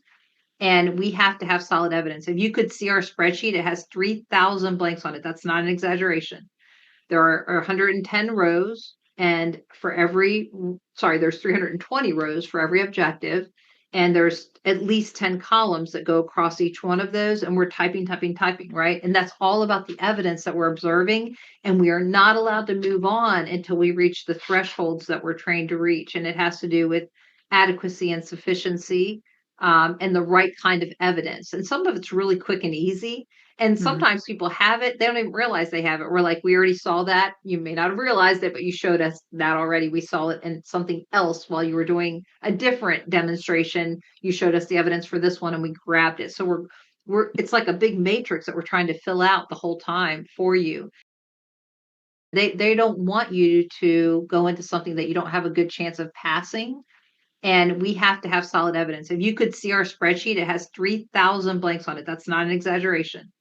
There are 110 rows, and there's 320 rows for every objective, and there's at least 10 columns that go across each one of those, and we're typing, right? And that's all about the evidence that we're observing, and we are not allowed to move on until we reach the thresholds that we're trained to reach, and it has to do with adequacy and sufficiency, and the right kind of evidence. And some of it's really quick and easy.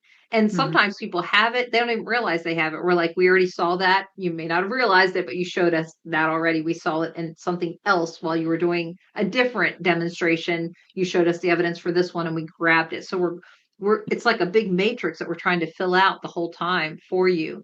And if we think that it's not in your favor and you're not going to be able to populate that matrix, we would never let you go forward.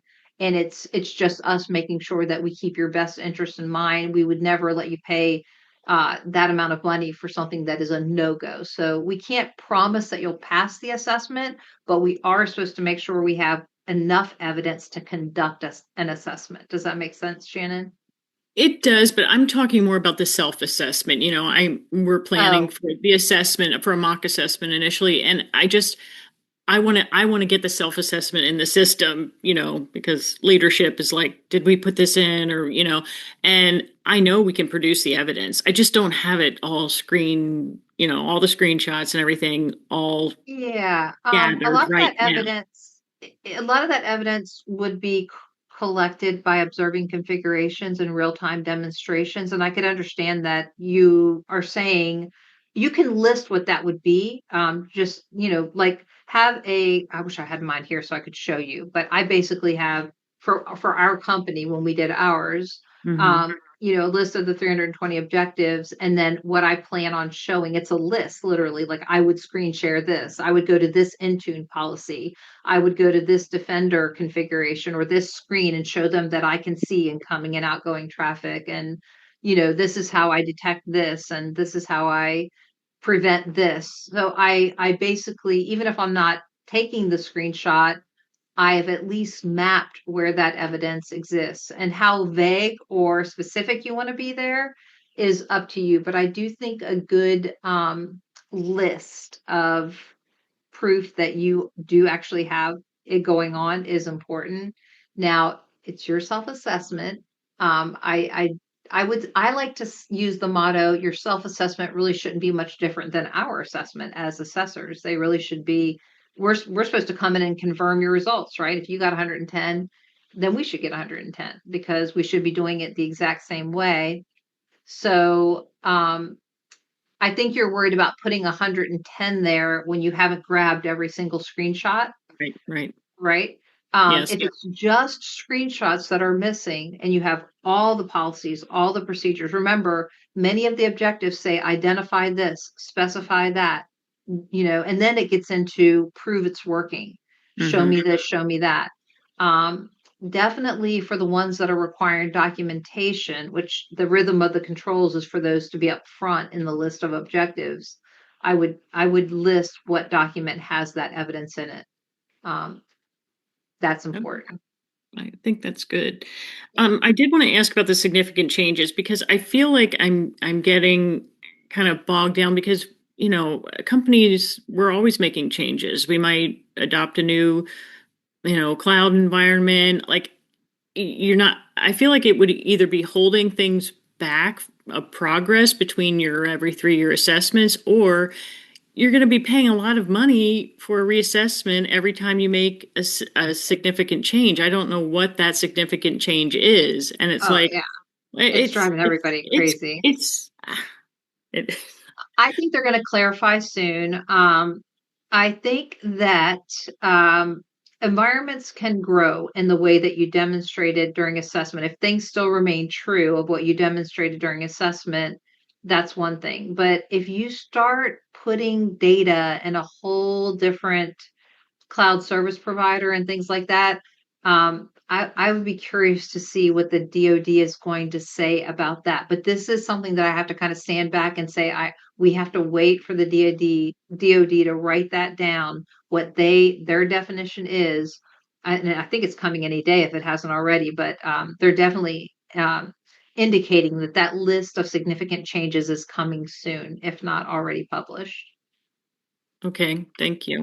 Yeah, I'm sorry. I wish I could give you more information. I'm wondering just as much as you, as assessors, we're wondering very, very much because you're right. Um, adding a cage code is a big one right now. There are companies that add cage codes all the time by the nature of the way they do business. And if they're looking at a reassessment every time they add a cage code, because right now you're not allowed to add a cage code without reassessment, not after 30 days, that could be, a huge to do. So hopefully in a future SPRS, I can get into that when the DoD when they clarify exactly what's considered a big change. For right now, I can tell you the obvious would be major scope changes, like a whole new location, right? That obviously would require an assessment of its own. Trying to slide things in that common sense tells you would need to be evaluated for compliance. That type of stuff is, I think, where they're going to put the brick wall up and say, no, that needs to be reassessed. And it's important with cloud service providers. People don't realize what a dangerous game that is to play, putting sensitive information in a cloud service provider. So I don't think they'll be very, very forgiving about, just adding new cloud service providers that weren't assessed in assessment. But you never know. They could say, as long as it is on the federal marketplace or something like that, you can add it. But I doubt it because we just because you're putting data in a cloud service provider, we still have to assess that entire situation, right? So in my assessment for my company, there wasn't a single thing on-prem. It was all up in Azure. I built an entire infrastructure up there, right? And tons and probably 1,000 configurations that went with it. The DivCAC spent 4 days during my assessment evaluating the 110 controls and the 320 objectives in that environment. So you can imagine that they're not just going to let you add a whole nother environment like that without it being like a different cloud service provider without that being evaluated too. Some people's entire environment is in an infrastructure as a service environment in the cloud, and that has to be fully assessed. I feel like if you could define though that the rest of your, say your enterprise, but you're now, maybe you're adding a server, you have on-prem servers, but now you're adding a server in Azure. Why can't you, it almost seems like there should be a mini assessment to just assess that new Yes, we wish there environment. could be. We wish there could be a delta assessment, and maybe that might be the type of change, the one you just mentioned. Um, it under certain circumstances, hopefully they'll clarify when it's okay to add, an additional whatever, and it's not okay to add an additional whatever. If you're adding a whole new something, like let's say you told us where CUI was going to be stored, like it was going to be stored in SharePoint and Box, right? And those were the two main storage locations. And maybe it was being backed up to AvePoint. And we're looking at those three environments. And there are so many controls that apply to all three of those environments. And it's not inherited. Like when you're in box.com, you got to turn on MFA. You've got to configure that whole thing correctly, or you're going to go completely out of compliance. It's not inherited. You look at their customer responsibility matrix, or even Microsoft's, they don't let you inherit anything because you have to configure it properly. So those types of things, I think they're going to be very careful about saying you can just add a new area that you're going to be, interacting with CUI and processing, storing, or transmitting. But if you had a cluster, for example, and you added a component to the cluster, maybe that would be different. This is what we're waiting to see what they're going to say about that type of thing, right? I agree. Yeah.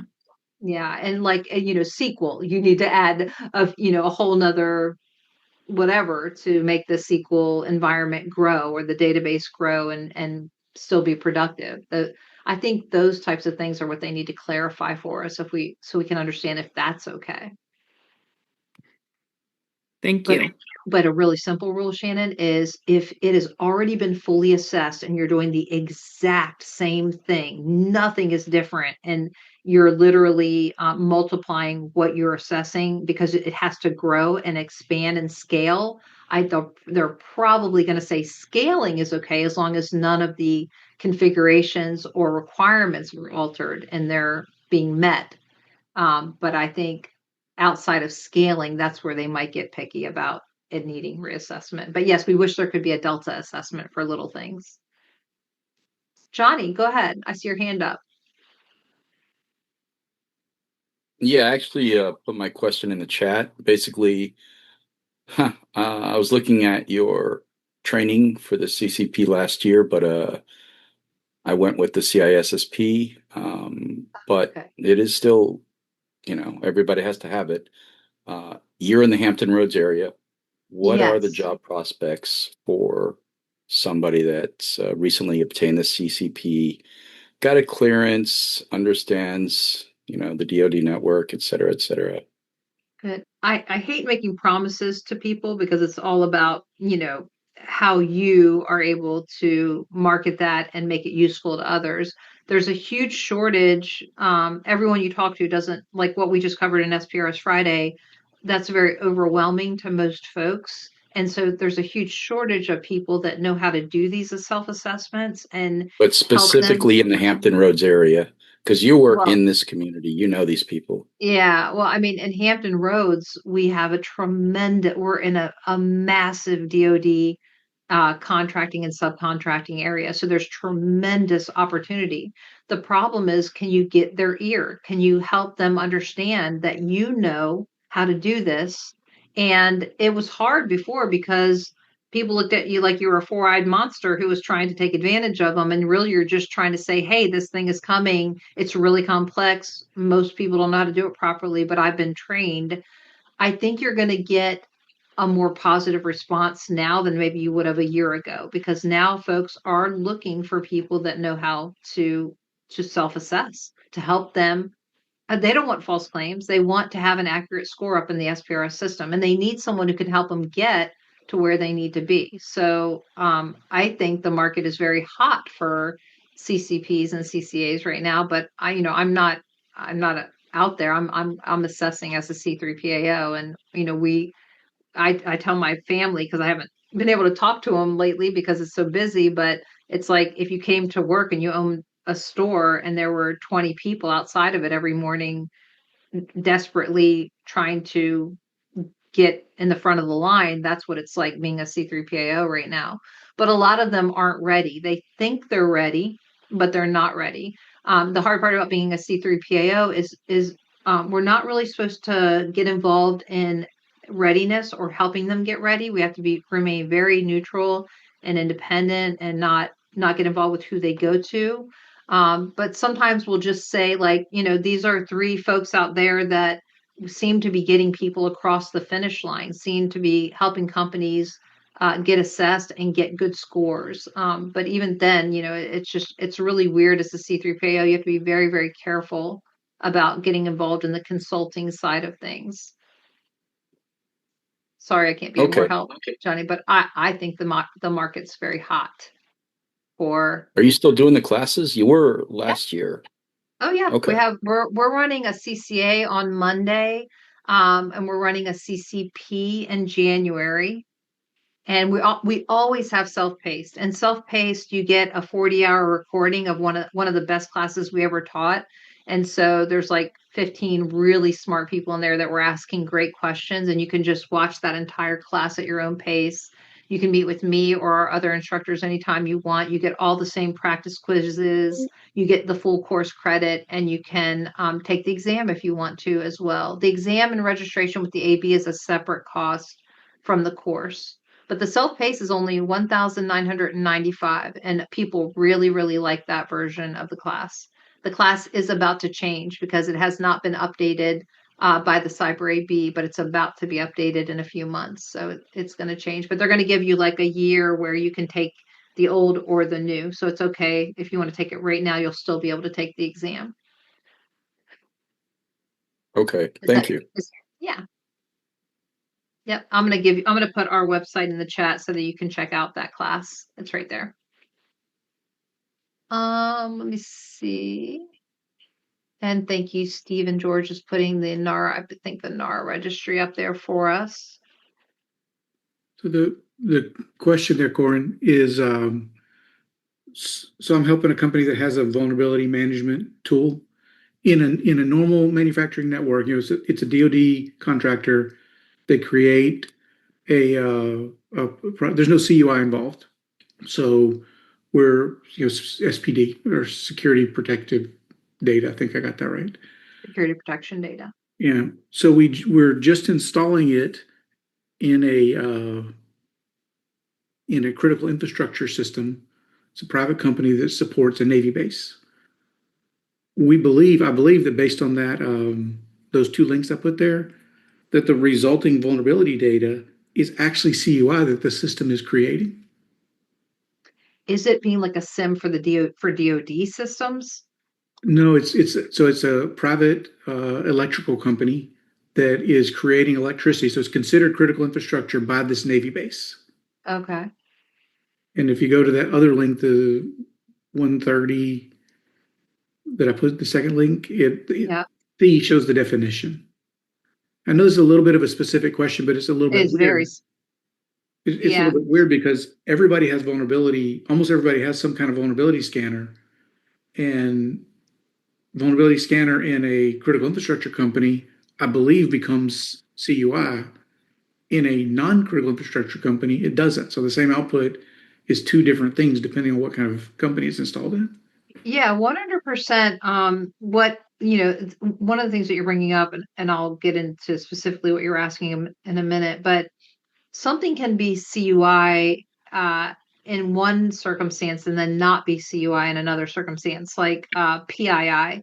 If your contract exposes you to the PII of troops because the DoD has to share troop PII with you in order to have you do your contract work, that's definitely CUI. But if you have the PII or the personal information of your own company employees, that is not CUI because the DoD did not give that to you, and it's not something you've been entrusted with in order to perform the contract work. It's just something you have as a result of doing business. That is not CUI. So CUI is CUI for 2 reasons. One, because it's usually you're coming in contact with it or bringing into your systems or being exposed to it as a result of producing the product, good or service that you're providing to the Department of Defense. And then also that it fits into one of the NAR categories, which is what you're arguing here. Now, my first question is this a DoD contract? Yes. Okay. So the company that you're helping is on a DoD contract, correct? Correct, from the Navy. And who is doing the vulnerability scanning? So a separate company is providing that as a service with an appliance inside. Wait, okay. is the separate company the one that has been awarded the contract by the DoD? No. It's a separate company from them. And is the vulnerability scanning being targeted at the DoD contractor, or is it being targeted at the critical energy infrastructure agency or whatever that is? Or is it being targeted at the DoD contractor is critical infrastructure. They are critical infrastructure. They make electricity. Is the DoD contractor having vulnerability scanning targeted on them? Yes. Okay. And you are saying that you believe the DoD contractor is critical infrastructure. I know it is. And do you believe all DoD contractors are critical infrastructure? No, only ones that are effectively told they are. And these ones have been told they are? Yes. By the Navy. Yeah, I think you have a really good, the web, I agree with you with what you're deducing there, but only the DoD and the designating agency is the only one who can clarify the CUI question. Do you realize that? That's what I thought. And yeah, but I like, after hearing all of your answers to those questions, I see exactly why you're thinking that. That makes a lot of sense. We provide like this package so that in this case, that contractor can embed us in their SSP. Yeah. And is wanting to get that piece right because I don't want them to get in trouble because I gave them the wrong information. Right. I completely understand why you're worried about that. And I don't think you're worried about nothing. I can see why that's concerning you. Thank you. Yeah. Any other good questions like that? And that one was a great one. Thank you, Charlene.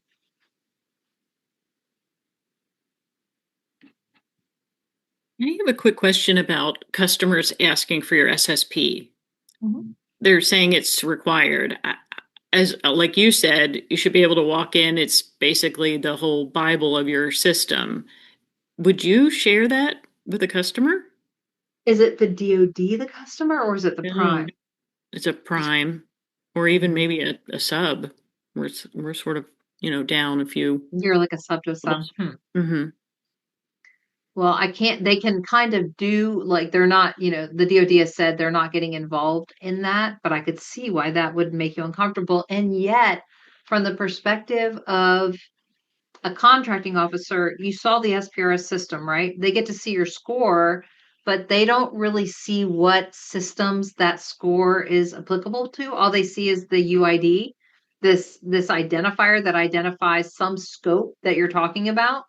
And the only way they can get eyes on it is to ask for your SSP, your network diagram, and kind of see like, oh, these are the systems that they're allowed to use for this contract because we're awarding it based on that CMMC assessment that was done on and has this unique identifier and a level 2 cert associated with it. But their only way of confirming what systems that is involving is by looking at the SSP. So this is a great question. Another one that I don't have the authority to answer.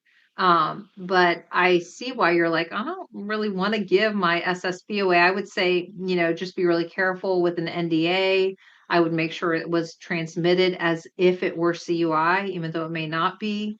And, I can definitely understand your discomfort. I think from their perspective, they're trying to gauge whether or not you really are or aren't.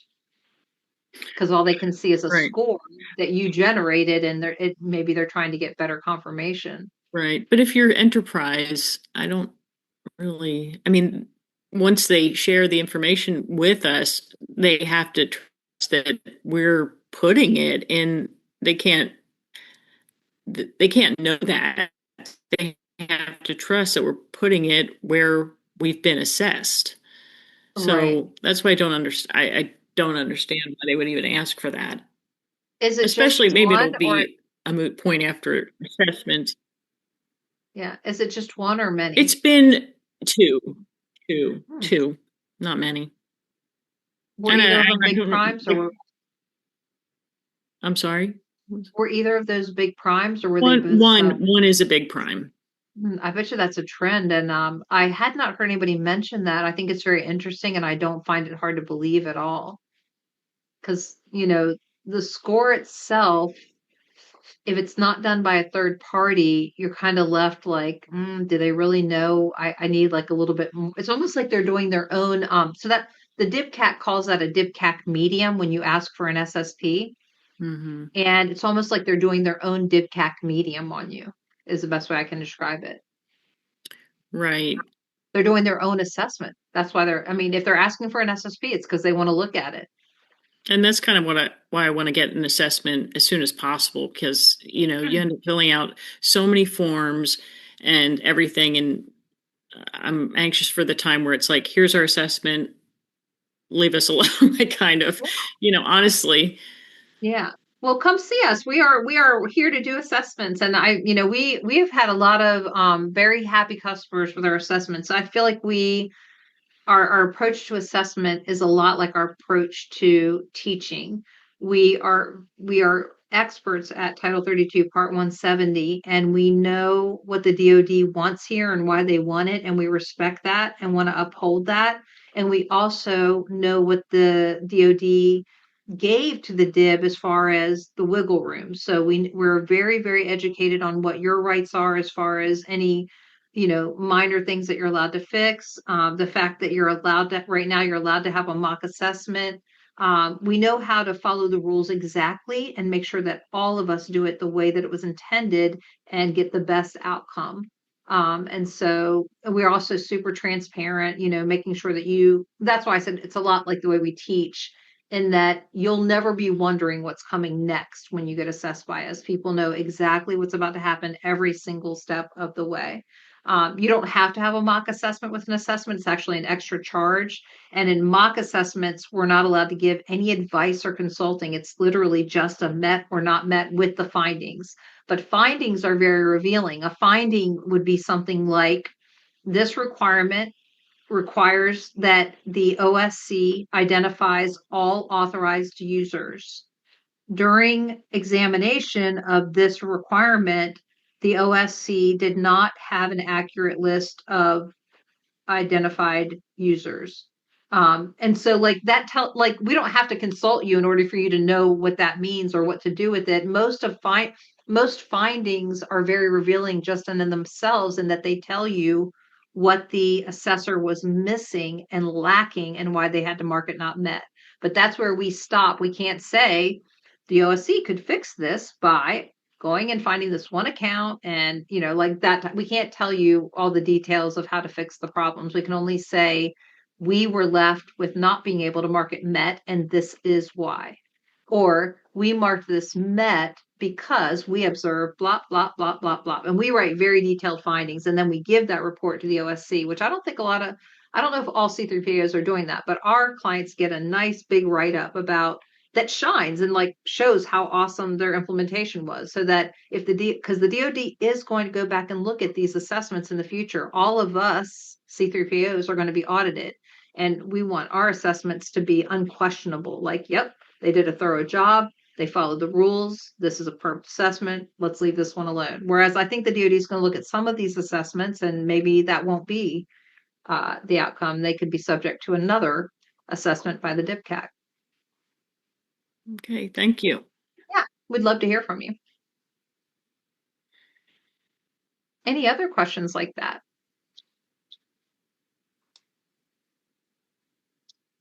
Very good ones. Would you be able to help with an assessment for a Canadian company? Yeah, we actually have a Canadian partner. His name is Arnold. I don't know if you know Arnold, but he's the only Canadian. I think he's the only Canadian CCA right now, but we partner with him when we have to do a Canadian company. Would you care to share his information? Yeah, well, why don't you reach out to me? I'm going to put my email in the chat here, and let me go back to that. You'll get my email also in what I send to you. But you can't just go through an assessor. You have to actually go through a C3 PAO, which is us, and then he would be on our assessment team. Does that make sense? Gotcha.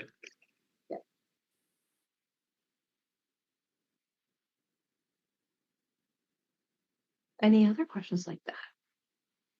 Everybody going to go have some leftovers? Yeah. Well, good. I hope that this was helpful for you. And please, I sometimes after I go to something like this, I don't even think of the questions until later on. So feel free to email me and send me any questions that you want. We have a nice team of assessors here, and one of us will answer your questions as soon as possible if you send them our way. All right, I'll send you the stuff out in the next few days, unless you said you didn't want to. If you said you didn't want to receive the email, but you decided during class you do, just send me an email saying I actually do want to receive that information. All right, hi Bar. Have a great rest of your holiday, Bar.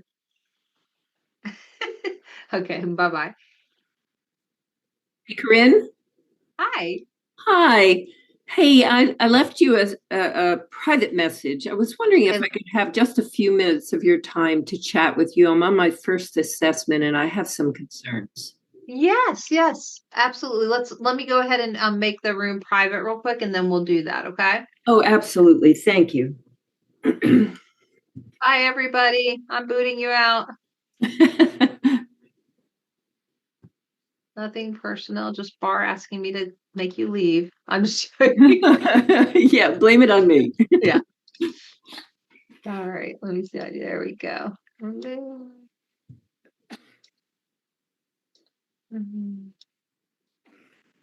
then also don't let me forget to quit recording. Let me do that really quick. Stop share and stop.